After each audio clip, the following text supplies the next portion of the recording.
Wow, that's quite scary. I'm one of those people who watch you online. I also have to update that bio. I now have 6 children. Thank you very much. It's a massive achievement. Okay. So the name of this class was Digging Deep, the Giants That Walk Among Us.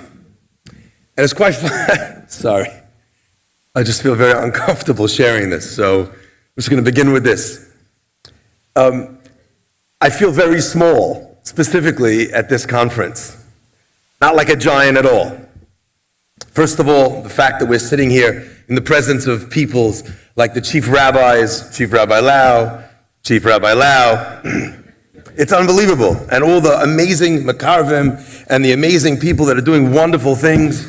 Rabbi Berg running Aish doing such an amazing job. Yossi Friedman putting this entire place together. You know, the person who first actually brought me to come to Aish, by the way, many years ago, who I'm embarrassed to say, he got me to work for Aish with a line that some of you may find is familiar. He said, "Why don't you come to London?" I said, "I have no plans of moving to London." He said, "Come to London. Worst case scenario, it will just be a free trip." You know, I never knew that worked on rabbis, but I guess it does. Okay, so I want to thank everybody for having me here, but I'd like to share with you why I feel so small.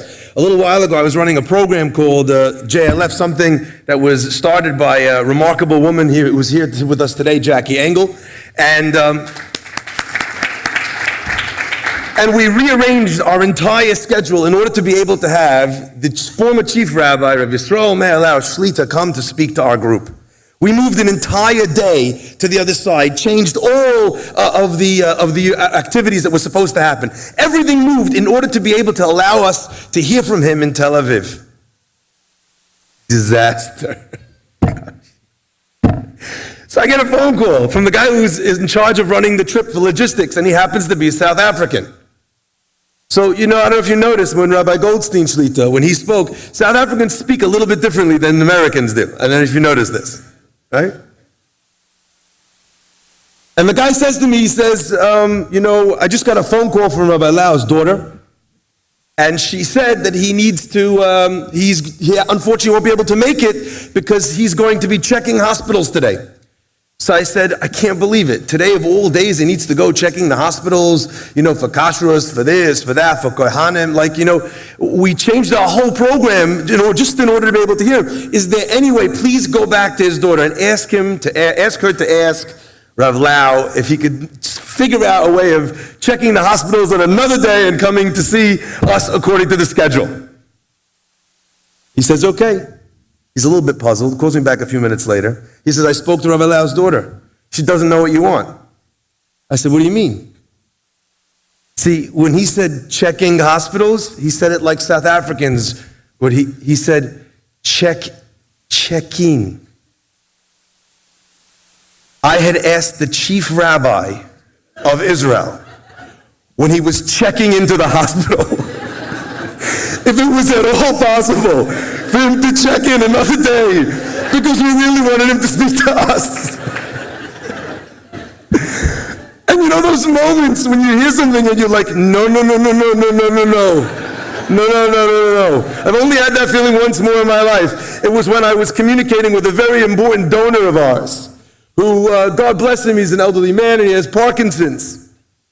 And I sent him a message and I wrote the words, Shalom Tzaddik. And as I sent it off, I realized that it had auto-corrected to Shaking Tzaddik.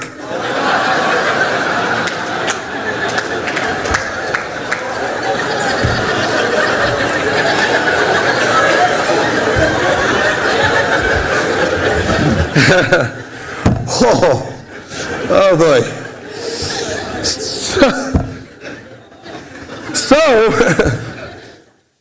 So I'm hearing this on the phone. The chief rabbi's daughter doesn't know what you want from her or his life. He's going to the hospital now.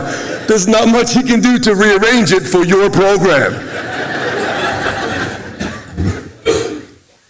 I wanted to die. I turned up at the event that day, and we make other arrangements, and other people are speaking, and I think I've got away with it. And all of a sudden there's a commotion in the back. Who's there? Current Chief Rabbi Lau. And he walks in, and I walk up to him and I say, "Oh, Shalom Aleichem, what is the Rav doing here?" He says, "The truth is, I don't know, I had a very busy day, but I got a phone call from my father in the hospital."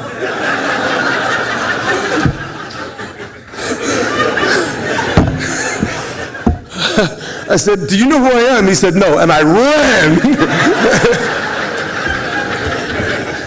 So I think I'm uniquely suited to be speaking about digging deep to find the giants amongst us, because I have very rarely felt so small than to see the both of them here.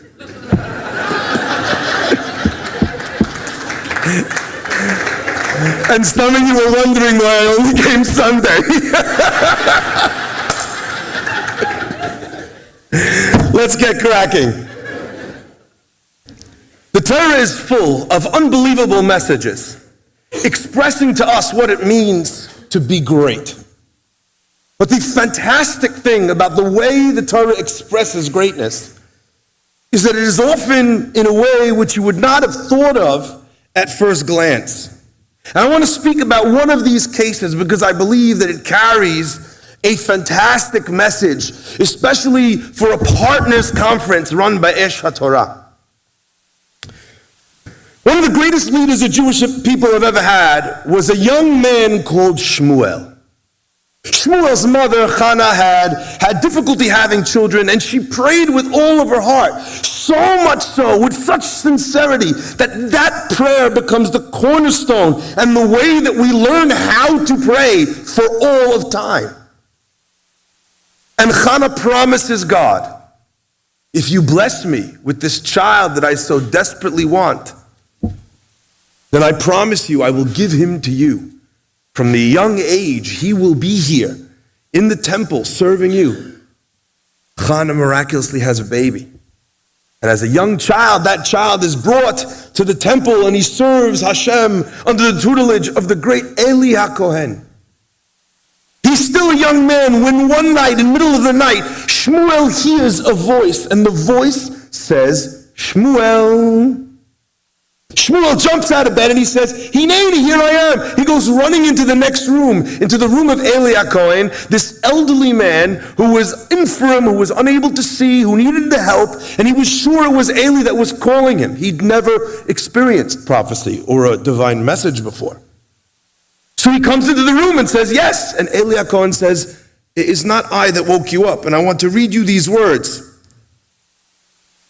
Vayomer, hineni, here I am, ki karasali, because you have called to me. Vayomer, and he says, lo karasi, I did not call you.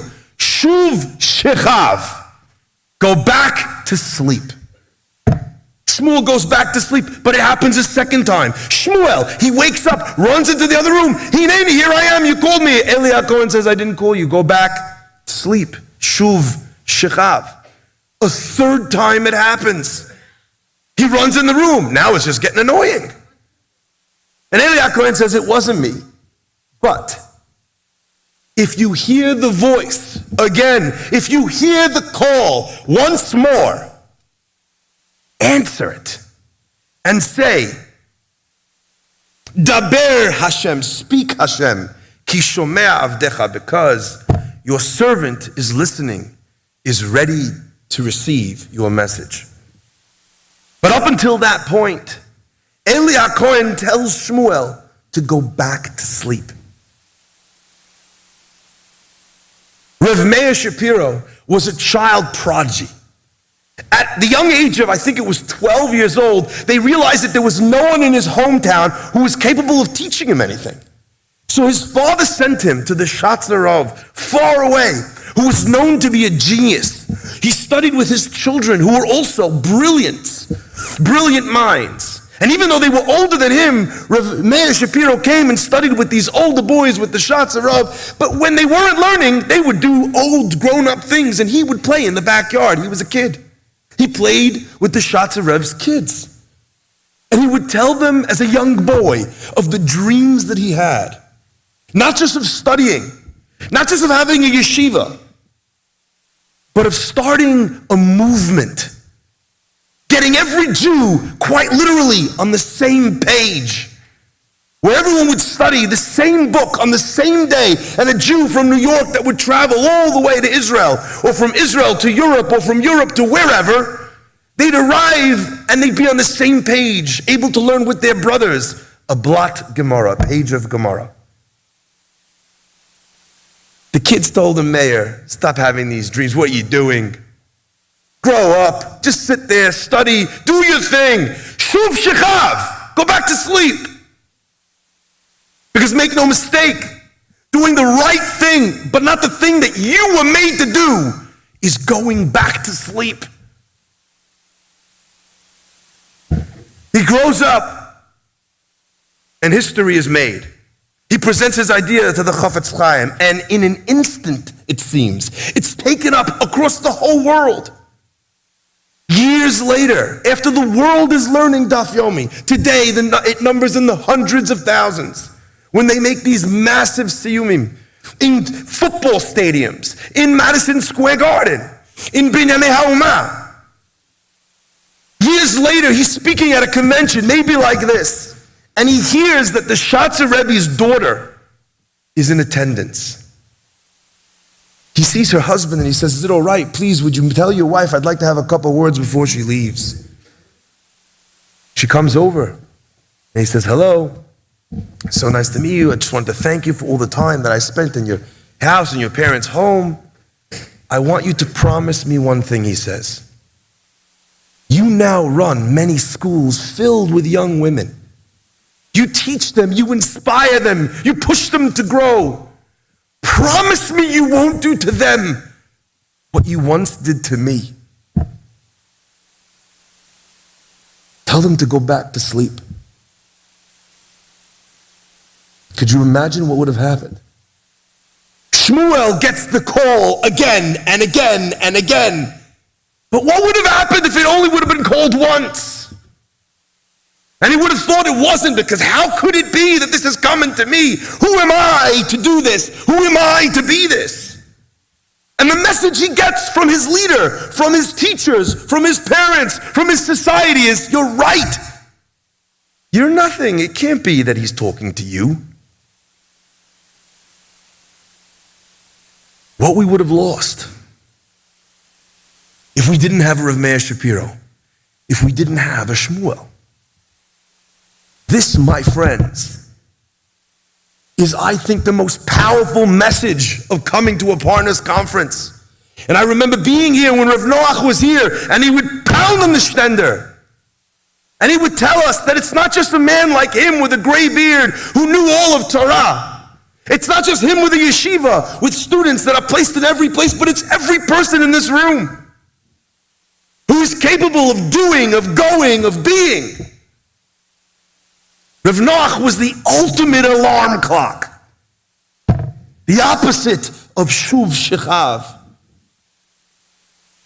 Because the result of being told that again and again, you're just a kid, you're just you don't have, you don't know, who gave you kiruv training.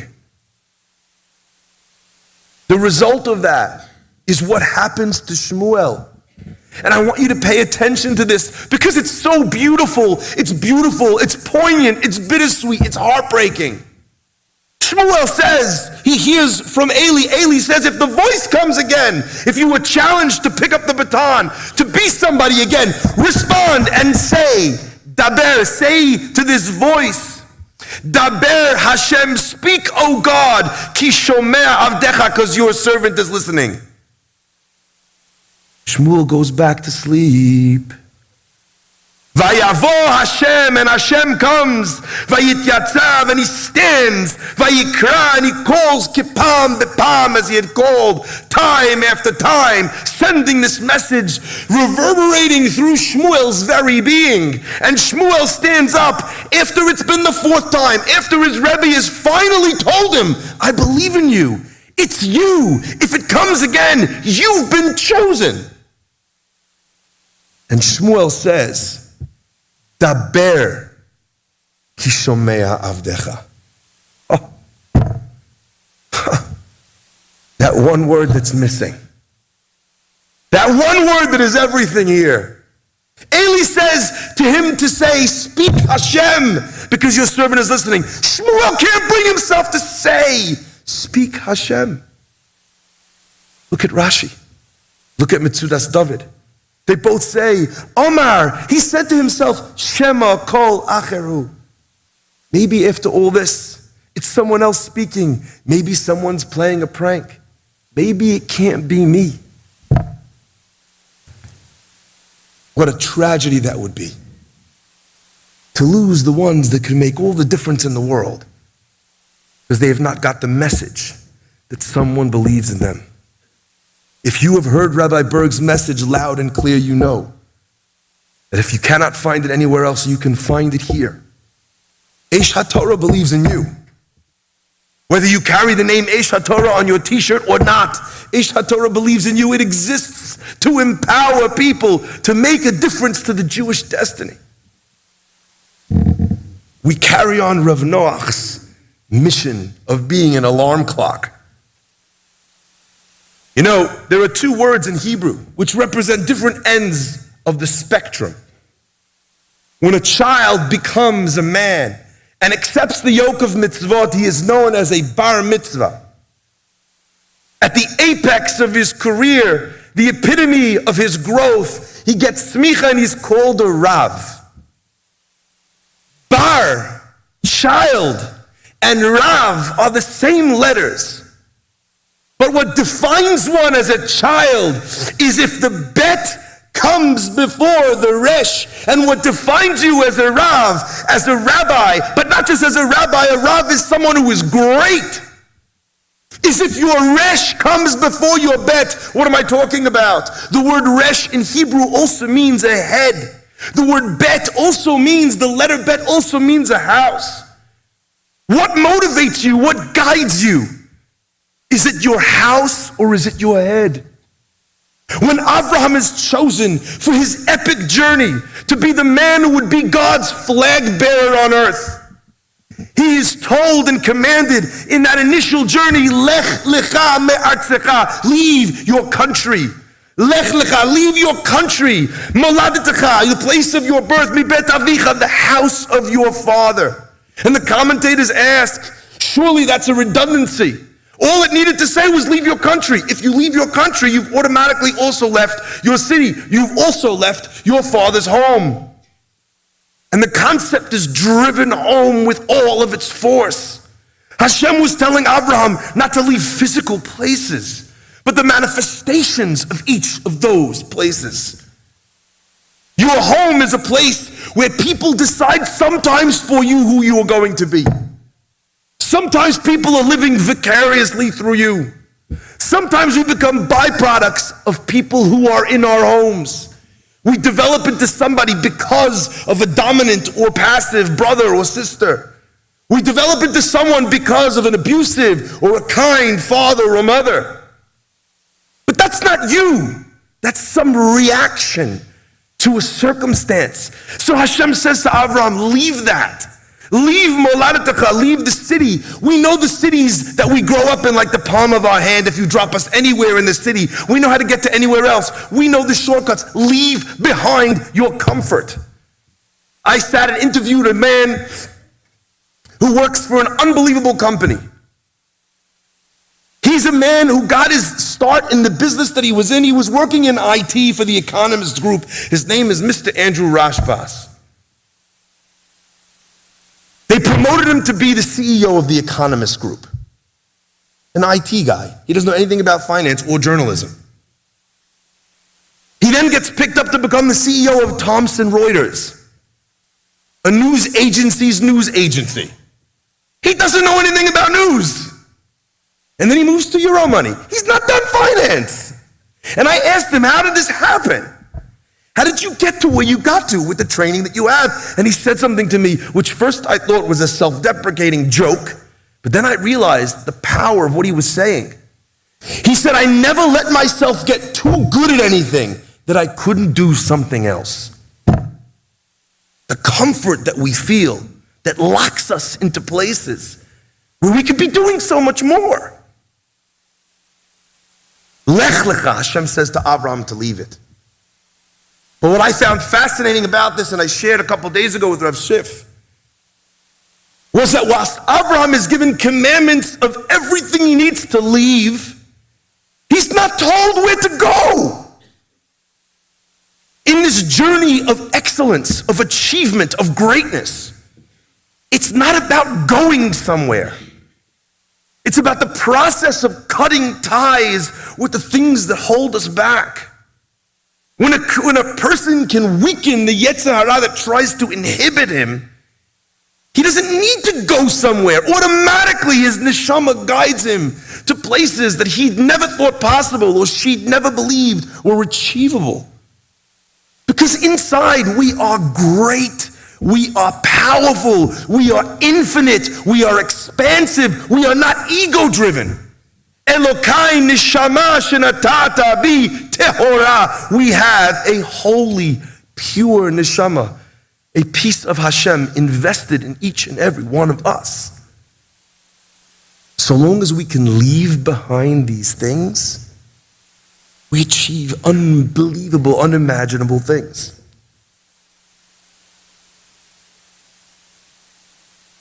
The word in Hebrew for a dream is chalom.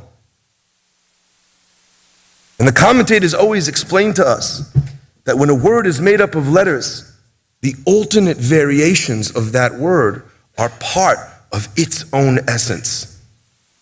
If a person has a dream, the very same letters that spell the word chalom also spell the word lochem, to be a warrior. Lots of people have dreams. Hayinu kecholmim. Everybody in this room has thought of something that they could do to better the life of somebody else, to reach out to somebody else, to strengthen Jewish identity and pride and Shmirat HaMitzvot in their communities. We've all had good ideas. But who's willing to fight for them? If you want your dreams to come true, you need to fight. But it also contains a third amalgam, and that is mochel, the ability that one has to be able to have to forgive, to give up on something. Every great thing we want exacts a price from us. It takes time. It takes care, it takes effort, it takes prayer, it takes emunah, and it comes at the expense of something else. So what do I want to fight for? What have I noticed inside of myself that I want to fight for? We call this digging deep. And there's a great word that I've been playing with for a little while in my head. It was said in passing conversation with someone. And it happens when you dig deep. You know what you discover when you dig deep? Not just courage, not just determination. When you dig deep, you find buried values. Do you know what a buried value is? A value you don't even know that you have. A feeling which is much stronger than you thought that it was. You have Jews who don't think all that much about being Jewish until someone dares to say something anti-Semitic.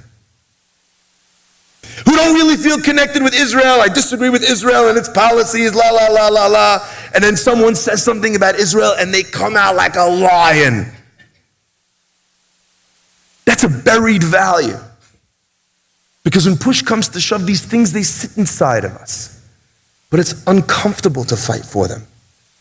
It's not our role, mi bet avicha, to fight for them. It's not my place.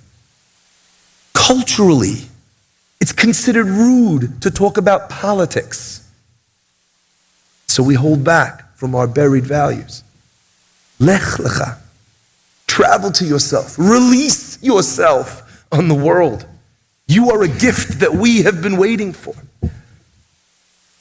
And I want to share, in ending, because I know I'm running out of time, even though I have a lot more to say, unfortunately. And that is that this is possible even when people don't believe. Not just that they don't believe that they have enough, but they believe that they don't have anything which makes them or renders them capable of achieving this. A 15-year-old boy whose name was Jack Andraka lost a close family friend to pancreatic cancer. The biggest challenge with pancreatic cancer and its 95% mortality rate is that by the time that you know that you have it, it's too late to treat. The pain hit him close to home. And pain is a great motivator. That's why Hashem gives us nisyonos. And Draka decides that if the reason why people die from this terrible disease is because they don't know they have it, surely all you need to do is check people before. What's the problem? You can't check everybody.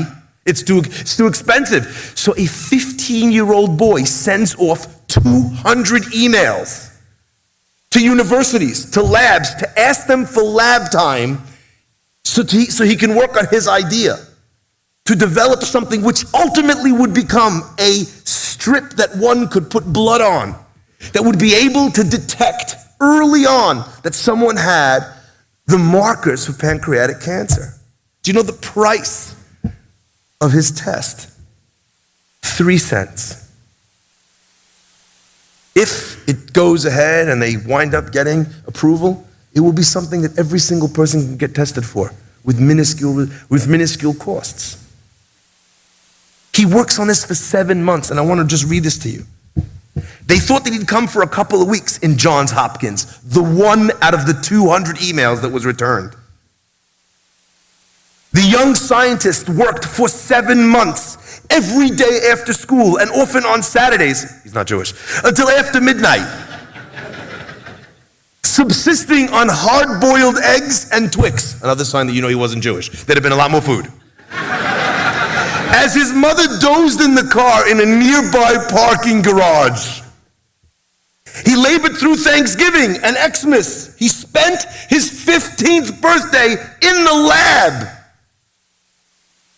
Rabotai, when you know what you believe in, you find it within yourself to be able to exert, to fight, to give up on things for your dream, for our dream, for Klal Yisrael's dream.